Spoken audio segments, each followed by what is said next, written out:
الله الرحمن الرحيم. أعزائي عزيزاتي، نشرع اليوم في درس يخص l'angiographie pulmonaire. L'angiographie pulmonaire, ces derniers temps, pendant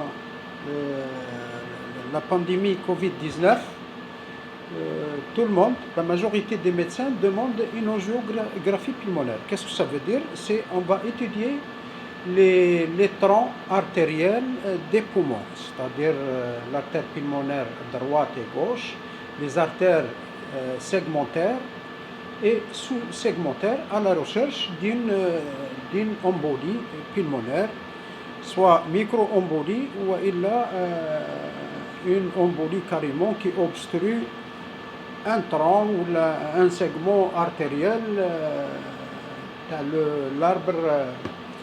l'arbre artériel des poumons.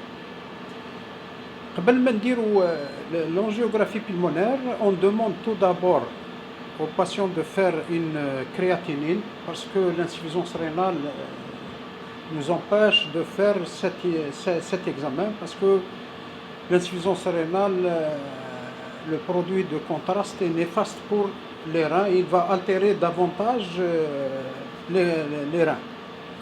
On demande également, pour voir, on demande les dédimères. Des fois, on trouve un taux de dédimère très élevé qui suspecte une embolie. On fait également un examen clinique, on va voir le malade, est-ce qu'il est dyspnéique, est-ce qu'il a des crachats hémoptoïques, est-ce qu'il a un ECG aussi altéré. Puis, si la créatinine est normale, c'est un examen très simple. On va prendre une veine périphérique au niveau du coude ou là au niveau de la main.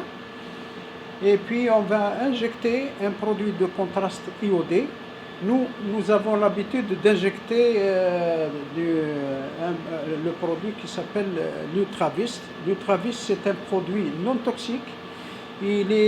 Son osmolarité, elle est deux fois et demi celle du corps humain, parce que l'osmolarité du corps humain, elle est de l'ordre de 310 milliosmoles par kilo.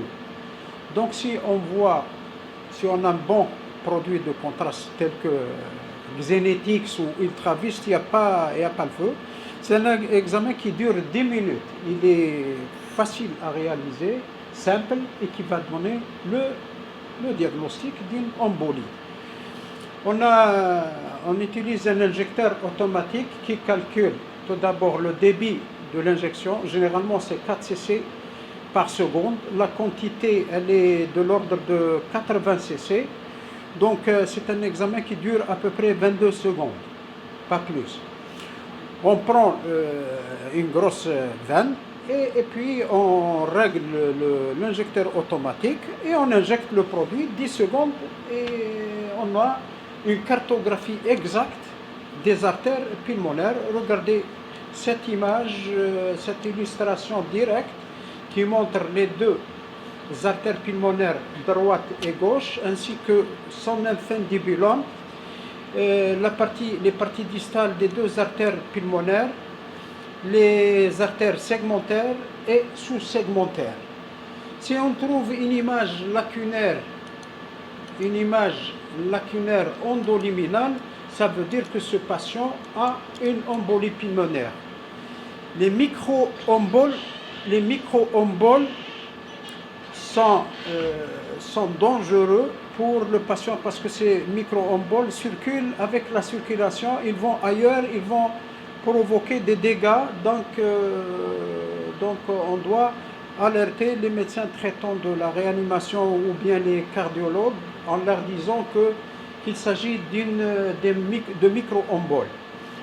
Donc on va dire l'embolie pulmonaire, est-ce que massive ou la massive? Si elle n'est pas massive, donc il y a un traitement par les anticoagulants permet de gérer cette situation. Donc la maladie Covid également, ou la Corona-19, la Corona ou la Covid-19, C'est une maladie très emboligène. Donc c'est pour cette raison l'examen angiopulmonaire est indiqué dans tous les cas pratiquement. Voilà, j'ai fait le tour de la question. Donc on a cette image qui montre les artères segmentaires, sous-segmentaires, l'infundibulum artériel, les deux artères pulmonaires. Donc c'est une image avec un 16 barrette ou la 32 coupes. Ça permet largement de répondre à la question des prescripteurs, les médecins concernés par l'examen. Donc en conclusion, l'angiographie, c'est un examen simple qui n'est pas dangereux pour le malade. Seulement, il faut éviter chez les patients qui présentent une insuffisance rénale, on ne peut pas faire cet examen. Mais en dehors de ça, on peut faire cet examen facilement et c'est réalisable chez nous, donc à la clinique El Jazair.